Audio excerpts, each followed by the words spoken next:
Network Entertainment.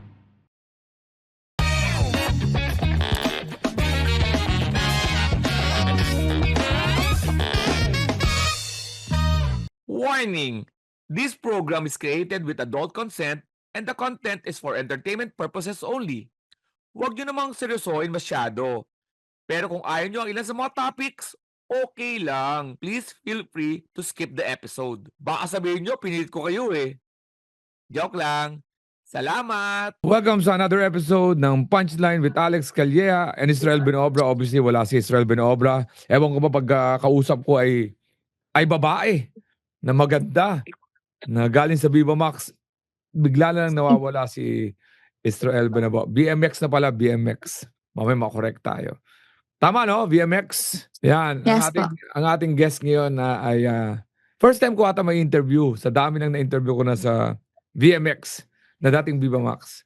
I welcome natin si Rian Rivera. Tama ba? Yes po. Yes po. Hi Rian. Hello po. Good afternoon to everyone. Good morning, good afternoon, good evening po sa lahat ng nakikinig and nanonood po. Yan. Rian, ako si Alex Calleja. Isa akong comedian. So don't worry. Opo. So magtatawanan lang tayo. Kaya pag may mga seryoso usapan, di seryoso usapan. Huwag na tayo magpaligo-ligo pa. Kaya kita siguro nag-guess dahil may pupromote kang pelikula. Ano bang pelikula mo? Yes, actually may bago po kaming air ngayon. Yung Scissors, showing pa rin po siya and nasa top 10 pa rin po tayo. And of course, mapapanood pa rin ako sa Pansamantala, sa Wasawan. And may bago po tayong aabangan this June, yung Scandal Queen po. Sana supportahan niyo po ako sa lahat ng movies ko. Sandali isa-isayin natin. May scissors. Yes. Gunting ba? O, di ba parang Literal. sa medyo naughty na usapan, ang scissors parang nakaganon, di ba? Yes.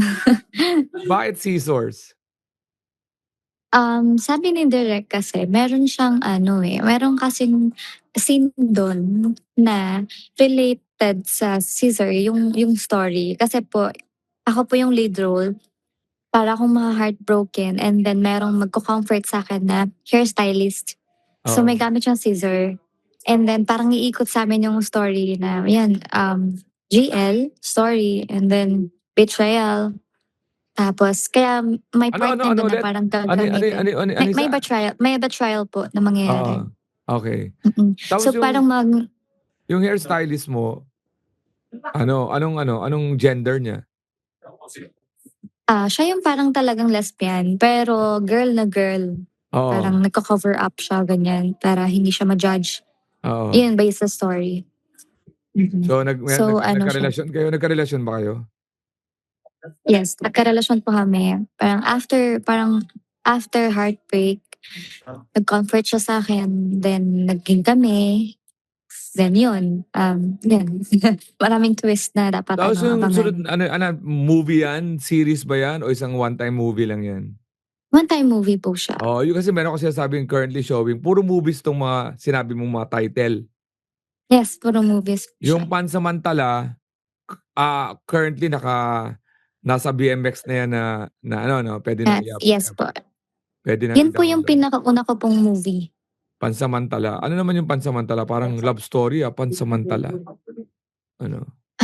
O Yun yung nasamantala ka? siguro, may ganun, pero hindi yun kasi yung first na movie ko na ginawa ko with Direk King Abalos. Siyempre pag sinabing King Abalos siya, napaka-wild. So, as a first timer na gumawa ng movie sa VMX that time, medyo syempre may konting ilang kasi ginawa namin na sobrang wild din. Nag-foursome kami, mga babae, and threesome with a guy.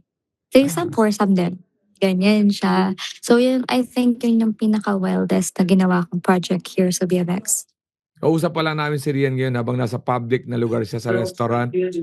At sana man lang, kung sino man po ang nakakaalam ng lugar na to at narinig nyo isang babae nagsasalita ng foursome, threesome, wag po natin siya i-judge. Kasi mamaya, Opo. baka Hindi naman sabihin nila niya. naiintindihan siguro yun. Kaya, Opo. buti na lang, di ka sa fast food, yung may mga pamilya, no? Opo. Naglayuan siguro yung mga. Pero, yung isa naman na title, ano yung title na isa? Sausawan. Opo. Sausawan. Ano naman 'to? Opo. Sige, hindi ko lalagyan ng mali siya. Sausawan, ano ba 'to? May Opo. nagtitinda ng kwek-kwek, Opo. ng ano, ng street Actually, may food. nagtitinda ng street food, yung Sabi na, barbecue. sausawan, suka kasi yun, di ba? Yes po. At ang bida po dito si Karen Lopez po, directed by Rowie Pahemna. Ayun. So, alam ko, may Pahemna. mga ganun eh. May ganun ng BMX eh. Pag gumawa ng pelikula, minsan nahuhulaan ko according sa title. Sausawan, ibig sabihin, sausawan. Opo. Kasi pag bumibili ka ng barbecue, sinasawsaw yan sa suka eh. Tapos, susunod naman, yung pang-apat mong pelikula. Yes, ito po, yung Scissors. Hindi. Tatlo pa rin pag-usapan. Pansamantala, sausawan, scissors. Ano yung isa pa? Wala na? Ito po, yung Scandal Queen. Scandal Queen. Ano naman to yung Scandal Queen? Yes. Opo, coming na po siya this June 5. Oo. Yung premiere, ano niya po. Yung Dito sa mo, Scandal Queen is based. dito sa Sinehan sa BMX Puto na app, 'di ba? Dapat may Yes, streaming exclusively. streaming app na BMX. So kailangan mag-member. May alam ako diyan, may bayad diyan para manood. So, 'yan, puntahan niyo 'yan. Diyan yung mga sinasabing pelikula ni Rian. Kaya naman okay. Opo. So, Scandal Queen, bago ko magkwento, hulaan ko, may scandal na video ba? Ganon? Hindi. Yes, opo. Oh, tapos, parang ganon. And yun po siya, parang based po siya sa real story na binigang buhay naming mga character Oo, dun sa story. kasi sa mga nakakarinig sa atin ngayon, dati kasi nung panahon ng pandemic, pagkatapos ng pandemic, naglabasan na yung mga artistang pinapakilala, ini-interview ko, yung naglalabasan na ng mga 2020, napalitan na ako ng mga interview ng mga BMX. Kasi dumadaan lahat ng mga BMX sa akin to promote movies. So ngayon, tinatitlean ko na ngayon to ng basta nakita nyo may usapang quickie. Halimbawa, usapang quickie, Rian Ramos, ibig sabihin BMX na may ikling episode dyan na pinag-uusapan namin yung mga pelikula, minsan naman talking about the artist or the actress herself. Ito, katulad ni Rian. Rian, ang magkaroon Yes po. ng ang magkaroon ng screen name na Rian Rivera ay medyo nakaka-pressure. Kasi meron kang Yes po. Rian Ramos at meron kang Marian Rivera. Yes. Obviously, hindi naman yan ang real name mo. Yes po. Screen name lang po. Bakit ka nagkaroon ng screen name na Rian Rivera? Paano yan Actually, opo, nabuo kasi siya like ever since nag-start ako sa showbiz 2017 and diyan nag-start yung Rian Rivera. May isang director kasi sa akin hindi naman kilala na nagpangalan po ng Rian. And then ginamit ko yung family side ng mother ko kaya Rivera. Okay. So, pero may H ka rin, ano? RHIAN ka rin, ano? Yeah po, RHIAN. So sabi mo 2017 sa BMX ka na? Hindi po, bago lang po ako sa BMX, last year lang po. Oo. Bale, marami na rin po kasi akong ginagawang syempre racket, ganyan, shootings, yan, nag-extra na ako sa mga teleserye before. And yun po, kaya nag-start po ako, ganun year pa. May mga movies, sa mga, di ba may mga nag-start ka lang, sabi mo, ikaw ba yung linabas, yung mga movies, parang mga talent or medyo bago mag-BMX, may mga mga racket mo? Apo. Pero hindi naman po ako mga naging project before na pinagbidahan ko, short film siya. Pero po siya, para sa isang thesis ng director na parang yun po yung niya, last project niya para makapag-graduate po doon sa directoring niya. Ikaw ba, may online presence ka rin? Ay, sandali, tuloy mo, may sinasabi ka pa. Yun ang ginamit ng director para makagraduate siya and? Opo, yan po yung pinaka-first na pinagbidahan ko. Okay. Short film lang po siya na project thesis, ganun siya. Tapos sinunod po namin sa Cebu. Okay. And mga film po ang nakasama ko doon. Then, dito naman po sa Manila, yun, kabi-kabila pong mga extra, ganyan, pero with lines talaga. Okay. Most of the time with lines. Ito naman talaga nag-i-start lahat. No? Pero meron ka bang online presence? Halimbawa, kilala ka rin bilang isa sa social media, lumalabas-labas ka. Actually Di ba may po, mga ganyan? May mga ganyan, no? May mga ganyan, parang nasa May mga car wash. Car show, sorry, car wash. Car shows. Ano naman Yes, nasa I isip ko sa did car car wash, shows sorry din po before. Car Opo, show, tawag dito opo, way back 2016 Oo. nagtatrabaho na po ako niyan pero hindi ko inaano yung yung age ko kasi po siyempre underage. Nagka-car show na rin po ako 'no, nag-e-event, ganyan. Oo. And active din po ako sa TikTok, ganyan. Marami rin pong ano, number of followers. Paano ka napunta sa Viva Max? Ay, BMX? Madami pong pinagdaanan, eh, pero, nasa shooting din po ako that time and then naspatan ako ng manager ko na si Tito Lito. And bago pa po bago pa po nangyari yun, napanood na rin po ako sa Sexy Babe ng It's Showtime na nanalo po ako dun as a daily winner. So, Oo. nag-ano rin po yun, nag-viral yung story ng life ko. So, maraming nakasubaybay na rin sa sa career ko, gano'n po. And yun po, naspatan ako ni Tito Lito na manager ko po ngayon. And nagtuloy-tuloy na po yung BMX career ko from there. Usually sa pag-aartista, especially sa BMX where it's sexy, no? Na kailangan mo magpa-sexy. May mga enhancement. I hope you don't mind, no? Kasi gusto ko lang malaman. Siyempre may mga girls na may mga enhancement which is kailangan naman sa showbiz. Kasi Yes po. ang puhunan natin, puhunan nyo especially, ay ang ganda, ang Opo. katawan. So ikaw ba, pumasok ka, pagpasok mo, masasabi bang yung beauty mo, natural beauty? Walang walang halong kemikal? Um, Ano ba yan? Actually, makikita naman po dun sa first movie ko sa Pansamantala na, meron na pong difference kasi nagpa-enhance po ako after that movie. Opo, Okay. nagpadagdag po ako ng rhino, then Ilong, ng oo. breast, yes. Breast? Yes, Gano'n, oo. nagpadagdag po ako. Kasi siyempre may may pagka-insecurities din ako lalo na kung nakikita ko na, ay parang hindi satisfied sa akin yung audience. Gusto kong parang gano'n. Okey. Ito, walang Oo, judgment 'to. Ito ay para sa career, 'no? opo. May mga Yes kanya-kanya po. tayong dahilan. Pero to tell you honestly, hindi ko napansin na, gawa yung mo, yung ilong mo. Kasi matalas ang mata Opo. ko ganyan. Pero siguro, sakto yung sa mukha mo. Pero from the yung breast enlargement, from what size to what size? Excuse me lang mga kapanchis, maistorbo ko lang yung panonood at pakikinig nyo. May pakulo kasi ang Punchline with Alex Calleja and Israel Binoobra. Kung may business kayo, yung legal lang ha. At halimbawa, restaurant yan, resort, o kaya pwesto. Pupuntahan namin yan para gumawa kami ng isang podcast episode. Yes, yung business nyo ang background para makatulong sa negosyo nyo.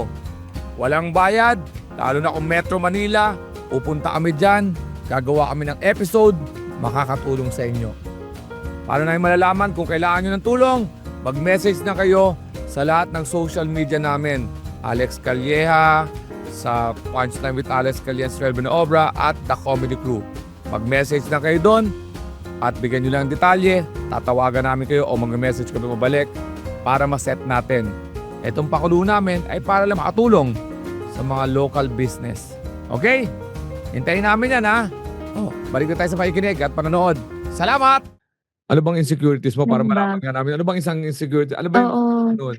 Yung ano talaga, yung breast talaga insecurities ko dati. Kasi sabi ko parang kung natural, kung ilalaban ko siya natural, okay naman. Kasi marami din naman may gusto ng gano'n. Kaya Oo nga. lang, parang mas talaga mas marami pa rin talaga na tsaka Ano maganda sa mata. Ano natural size mo? Ano yung original size mo? Ay yung na original size ko nasa 34, ganyan po. 34A. Naging Ano na siya, 36. 36 ano? 36B, ganyan po. Okay.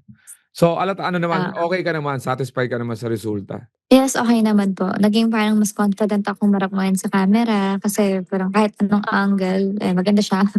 Yan ang mahalaga. Alam mo, at the end of the day, marami sasabihin ng tao pero hindi naman natin buhay yun. Ang Yes, opo. katawan mo yan, karapatan mo yan bilang babae na magpaganda. At maraming magsasabi, ganyan-ganyan. Pero at the end of the day, ikaw buhay mo yan at katawan mo yan. So wala tayong karapatan para magsabi ko ng tama at mali para sa'yo. So kung masaya ka, tama naman yan, lalo na para sa career. No? Yes po. Thank you so Okay. much po. Oo naman, usually pag nag-i-interview sa BMX, ang akala nila nag-uusap tayo sa mga naughty. Pero outside the naughtiness ng movie, I want to know more about the person. Kasi ang tendency pagka lumalabas sa mga sexy films, akala nila yung katauhan ng tao. Again, reminder lang na Opo. these are all acting. 'Di ba? Dapat ganyan din ang reaction niyo sa mga kontrabida sa pelikula. Ibig sabihin ba sa totoong buhay kontrabida din sila? Katakutan sila? Ba't Tama gano'n? po. Pag nagse-sexy yung babae, ibig sabihin sa labas maharot din sila. Hindi it's the other way around for most of the girls that I know. Sorry yan, yun. May boyfriend. Wala po. May nakarelasyon na in the past. Siyempre po, meron Oo po. nga, pero ito ba? Na-experience na. Ang dahilan ba dahil sa pagpasok sa showbiz ang pagkakaiwalay o pumasok ka na sa showbiz na talagang single ka? Meron pong ano, may ano din po, tawag dito, effect din po yung pagpasok ko sa showbiz. So, siyempre hindi talaga maiwasan yung selos eh. Oo, lalo na sa Mm. BMX, no? Kung sexy yan, no? Opo. Mula nang pumasok ka sa BMX, may mga sexy film ka. Napansin mo ba na maraming mga offers sa'yo ng mga indecent? May mga message ka Ay ba na opo, natatanggap? hindi talaga maiiwasan yan kasi siyempre nami-misjudge ka nila, 'di ba? So Oo. akala nila yun yung parang ginagawa mong way daw. Sabi may naririnig lang ako, gano'n. Parang ginagawa ng portfolio daw, gano'n. Oo. Anong mga natanggap mong example Parang example po, ng mga proposal sa'yo ng mga lalaki? Karaniwan ba mga direkta eh. dirty old man ba karamihan? Eh, hindi ko naman po kasi nakikita yung tao behind the poster account. So, Oo. Okay, yun po, bale wala man lang sample, yan ba sample sorry na-distract ako dun sa may walang sample na salita, ano bang like, anong offer, pwede anong ka pong offer? ilabas, ganyan. Oo. May mga Mm, material ba na for offer? material offer? Oo, pera Wala gano'n. naman. Direkta agad, ganun. Oo, Ano, tama, oo. Ganyan po. pera? Yes, opo. Anong mga pera, sample lang para malaman natin kung gaano ka-cheap yang hayop na yan. Ano daw, 100K for one night, hype na yan. Daw na pahayop ka rin. Yun. Oo. Pero mga mga Kala lahat message to, mabibili. mga message to. Opo, message po yan. And then, in-ignore ko na lang po kasi nga, syempre, Oo. baka kasi kapag in-entertain mo, akalain parang interested ka din. Bukod sa mga message na ganyan, ikaw ba napansin mo ba na marami nang babastos sa'yo in terms of nung mula nang pumasok ka dyan? Although, iba yung parang mga indecent proposal. Iba naman yung mga medyo bastos. May mga naranasan ka na bang bastos in person or message? Ano bang mas In person wala po. Pero sa social media, hindi talaga mawawala yan. Sila yung Oh. nagbibigay buhay sa mga post kasi, 'di ba? So, ayun, kapag may mga post kaming daring, ganyan. So, andun yung, "Uy, ang sarap mo," ganyan. "Paisa naman, idol," mga ganyan. Tapos, meron ignore din lang, naman po no? yung about Ignore sa lang. opo, ignore lang. Meron naman po yung, parang, tawag dito, basher na, "Mas maganda ka dati nung hindi ka paritoke, bakit ka pa nagparitoke, required ba yan?" Mga ganyan-ganyan. Ayun. Sa family, meron bang pushback? Meron bang parang nagalit sa'yo?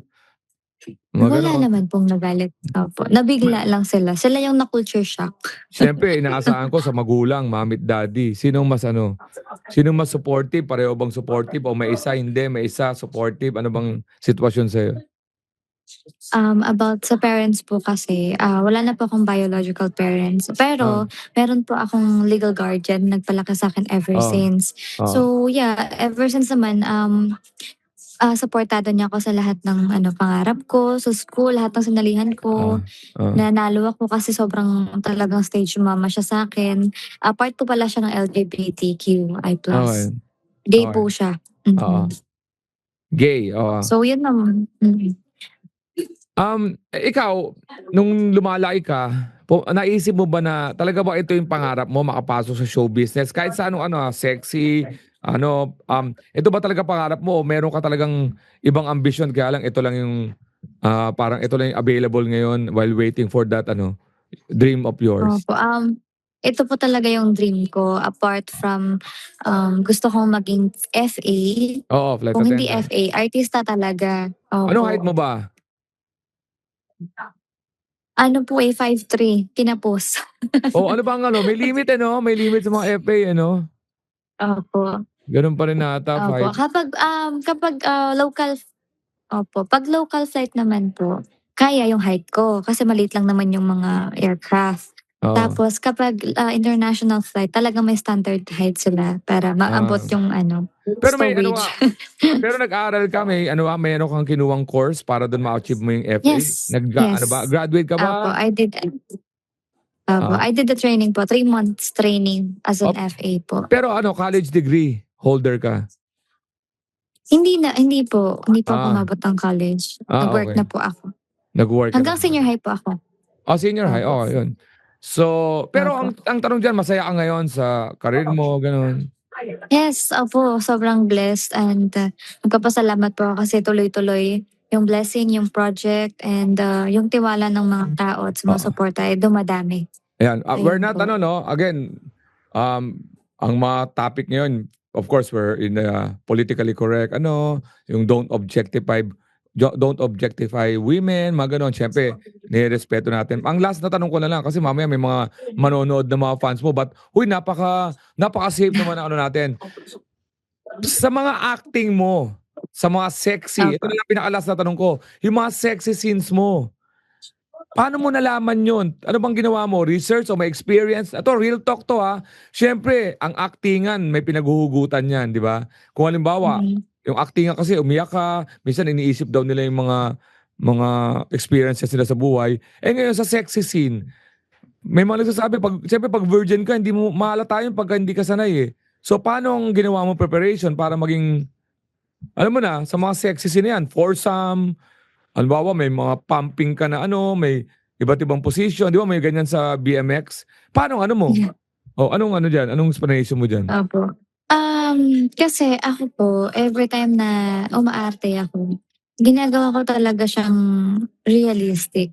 Oo. Para magawa ko po yun, kailangan ko talagang kumonect sa partner ko sa eksena. So parang siyempre magko-conversation muna kami, palagayan ng loob, and then kapag nakuha namin yung loob ng isa't isa, madali na maging, parang natural yung eksena. Kasi parang gusto kong, mangyari, parang ituturing ko siya as jowa ko talaga, parang gano'n. So parang mas nagiging natural siya, gano'n. Ngayon ko lang narinig yung ganyang explanation sa dami ng in-interview ko sa BMX pero napakaganda nun.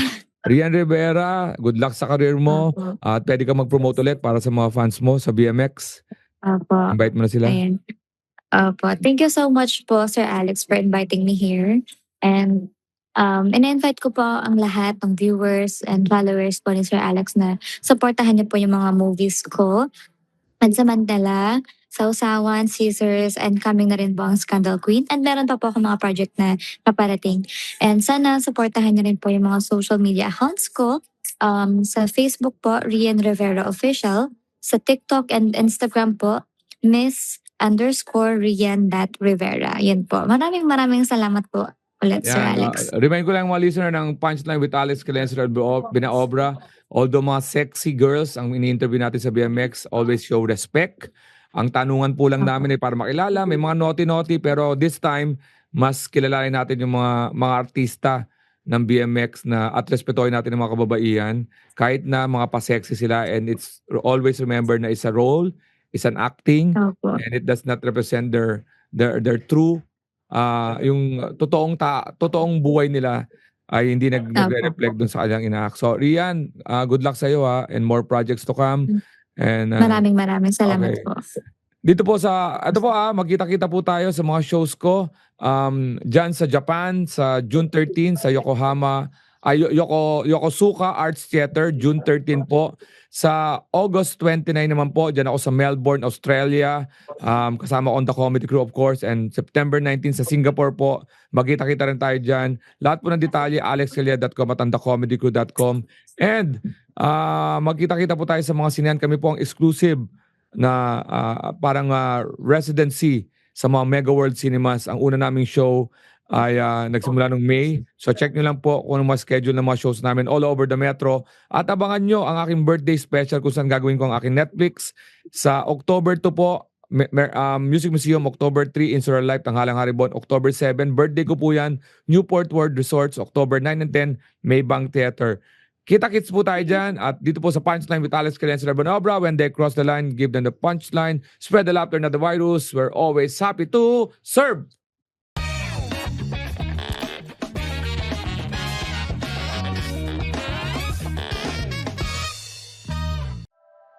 The opinions of podcast creators, hosts, and guests are not necessarily reflective of the official stance of the Pod Network Entertainment, its hosts, or other network programs. The content created by the people behind the podcast is personal and not meant to harm any religion, ethnicity, group, organization, company, or individual.